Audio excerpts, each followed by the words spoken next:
दोस्तों नमस्कार, आदाब, सत श्री अकाल। मैं हूं राहुल शर्मा और आप सभी का राहुल शर्मा शो में स्वागत है। भारत का इतिहास, इस चर्चा को हम आगे बढ़ा रहे हैं और आज हम उसी चर्चा को आगे बढ़ाएंगे जो हमने पिछले एपिसोड में चर्चा किया था। पिछले एपिसोड में चर्चा किया था दक्षिण भारत के विषय में। दक्षिण भारत में कौन कौन से राजा राज किए और अंत में बात किए थे हम लोग पुलकेशिन द्वितीय की मृत्यु हो गई। और आज हम चर्चा करेंगे कि पुलकेशिन द्वितीय के बाद कौन राजा बना चालुक्य वंश का, और चालुक्य वंश का जो सभ्यता था कैसा था, सांस्कृतिक जीवन कैसा था, धार्मिक, सामाजिक और आर्थिक जीवन कैसा था। आइए बात करते हैं विक्रमादित्य प्रथम की। जब पुलकेशिन द्वितीय की मृत्यु हो गई तो चालुक्यों का जो शक्ति था वो कमजोर पड़ने लगा, क्षीण होने लगा, और जो भी अधीन राजा थे, सामंत थे, वो धीरे धीरे स्वतंत्र होने लगे, खुद को अलग करने लगे। राजवंश में राजगद्दी के लिए संघर्ष होने लगा, कौन राजा बनेगा, आखिर कौन होगा शासक चालुक्य वंश का। चारों तरफ अशांति एवं अव्यवस्था फैली हुई थी। ऐसी परिस्थिति में विक्रमादित्य प्रथम राज शासन पर बैठा। उसने चालुक्यों की शक्ति को फिर से संगठित करना आरंभ किया। पल्लवों को उसने बादामी से मार लगाया और फिर से उस पर अपना अधिकार कर लिया। उसने चोल, केरल और पांड्य शासकों को भी युद्ध में हराया। पल्लवों को हराकर उसने कुछ समय तक कांची पर अधिकार किया और अपने पूर्वजों के अपमानों का बदला लिया, लेकिन कांची पर वो अस्थायी रूप से शासन नहीं कर पाया। विक्रमादित्य प्रथम के पश्चात विक्रमादित्य द्वितीय चालुक्य वंश का शासक हुए। कीर्तिवर्मन द्वितीय बादामी चालुक्य वंश का अंतिम शासक हुआ। इस समय तक पल्लव और चालुक्य में काफी संघर्ष बढ़ गया, जिसकी वजह से चालुक्यों की शक्ति कमजोर पड़ने लगी, क्षीण पड़ने लगी। जो अधीन सामंत थे वो इस परिस्थिति का लाभ उठाया। दंती दुर्ग नामक राष्ट्रकूट सामंत ने चालुक्यों के राज का अधिकांश भाग हड़प लिया। बाद में कृष्ण प्रथम ने बचे क्षेत्रों पर अधिकार कर लिया। कीर्तिवर्मन द्वितीय की मृत्यु के पश्चात ही बादामी के चालुक्य राजवंश की समाप्ति हो गई, पूर्ण तरीके से समाप्त हो गया। अब अंत में बात करते हैं चालुक्यकालीन सभ्यता के विषय में, जिसमें हम चर्चा करेंगे सामाजिक, आर्थिक और धार्मिक जीवन के विषय में। तो आइए बात करते हैं पहले सामाजिक जीवन के विषय में। चालुक्य काल में समाज काफी विस्तृत और सुसंस्कृत था।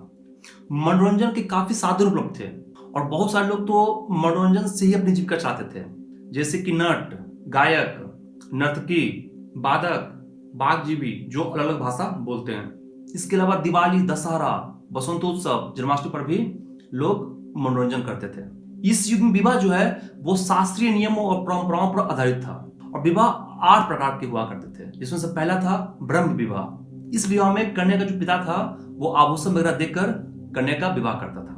दूसरा है प्रजापत्य विवाह, यह संतान प्राप्ति के लिए विवाह किया जाता था। तीसरा है आर्ष विवाह, इसमें कन्या का जो पिता होता था वो वर पक्ष से गायों को जड़ लेता था और फिर वापस उसे वर पक्ष को पुनः दान दे देता था। चौथा था देव विवाह, कन्या का पिता अपनी पुत्री का विवाह उससे करवाते थे जो देव कार्यों में लगे रहते थे, जो पुरोहित वर्ग के होते थे, योग होते थे। पांचवा है असुर विवाह, इस विवाह में वधु पक्ष वर पक्ष से धन लेता था और विवाह करता था। छठा है गंधर्व विवाह, इसमें कन्या और वर जो होता था कामवश होकर विवाह करता था बिना मर्जी के, अपने पिता और माँ का आज्ञा लिए बिना। सातवां राक्षस विवाह, इसमें कन्या का अपहरण करके विवाह किया जाता था। आठवां है पैशाच विवाह, करवा है परसत्य है, इसमें छल और मादक पदार्थ देकर कन्या का पहलू भोग किया जाता था और फिर उसके साथ विवाह किया जाता था। अब चर्चा करते हैं आर्थिक जीवन कैसी थी। आर्थिक दशा इस काल में काफी उन्नत था। यातायात के साधन काफी हो चुके थे, निर्माण कला काफी उन्नत हो चुका था, विदेशों से भी घनिष्ठ संपर्क था जिससे देश की आर्थिक स्थिति को फायदा मिले। मुख्य व्यवसाय जो था वो कृषि ही था। वे युद्ध और सामाजिक कर्तव्यों के कार्यों से मुक्त थे। वो पूर्ण तरीके से अपने कृषि पर ध्यान देते थे और राज्य को भूमि कर दिया करते थे। दक्षिण भारत रेशमी और सूती वस्त्र व्यवसाय का केंद्र हुआ करता था। कपास और सन का वस्त्र बनते थे। वृक्षों के पत्ते और उनके छल के रेशों का भी उपयोग किया जाता था वस्त्र बनाने में। दक्षिण भारत में ऊनी वस्त्र भी निर्माण होते थे और अलग अलग तरह के कंबल बनाए जाते थे।